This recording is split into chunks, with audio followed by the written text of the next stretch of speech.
Face aux défis sécuritaires persistants et aux menaces qui pèsent sur l'intégrité du territoire, les autorités nigériennes ont franchi un cap décisif en décrétant la mobilisation générale pour la défense de la patrie, une mesure exceptionnelle qui engage l'ensemble de la nation dans l'effort de défense nationale. Adoptée à l'issue d'un conseil des ministres, cette ordonnance fixe le cadre juridique et organisationnel permettant au pays de passer d'une situation de paix à un dispositif de défense renforcé. Elle mobilise non seulement les forces de défense et de sécurité, mais aussi les institutions publiques, les acteurs économiques et l'ensemble des citoyens autour d'un objectif commun, préserver la souveraineté nationale et protéger les populations. Mais au-delà de l'appel au patriotisme et à l'engagement citoyen, le texte prévoit également des dispositions fortes. Parmi elles, la possibilité pour l'État de procéder à la réquisition de personnes, de biens et de services afin de soutenir l'effort de défense nationale. Concrètement, cela signifie que certains moyens matériels ou logistiques appartenant à des particuliers ou à des structures peuvent être mobilisés par les autorités pour répondre aux exigences de la sécurité nationale.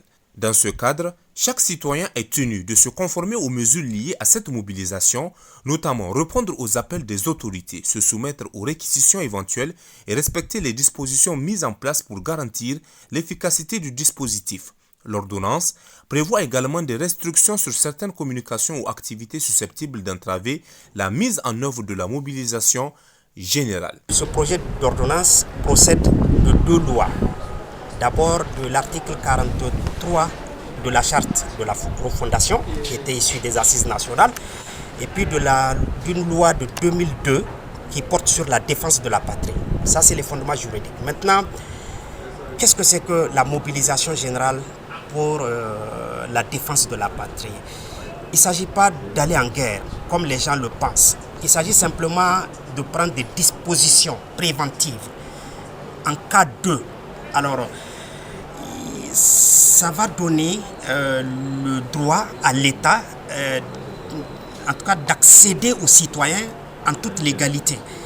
Alors, il s'agit simplement de faire en sorte que, au niveau de la population, que les Nigériens se tiennent prêts, se tiennent debout pour toute question de réquisition ou toute question de recrutement, n'est-ce pas, pour aller défendre la patrie. Parce que vous savez, il y a ce qu'on appelle l'armée populaire. L'armée populaire, c'est quoi? C'est cette spécialisation de la population qu'on convertit en armée pour faire en sorte que chacun devient soldat.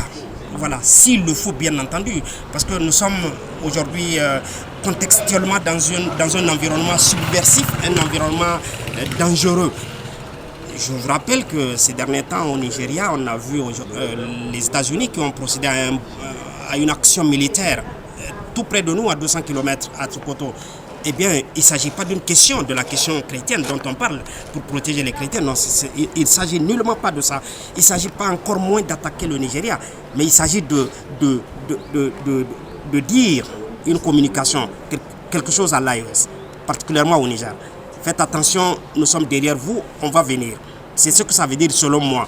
Eh bien, c'est pour ça que l'État étant dirigé par un visionnaire, le général Abdourahmane Tiani, eh bien, il a su prendre ce projet d'ordonnance-là qui donne le droit à l'État de réquisitionner le citoyen en cas de nécessité. Très important pour nous, et l'État a bien fait de nous associer pour faire face à cette mobilisation, cette question de mobilisation générale.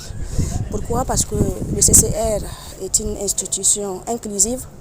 C'est pourquoi c'est sûr que la démarche va porter des fruits, c'est qui est sûr. La mobilisation générale, nous n'allons pas du coup aller en besogne à nous créer nous-mêmes une certaine psychose. Nous restons sereins et mobilisés.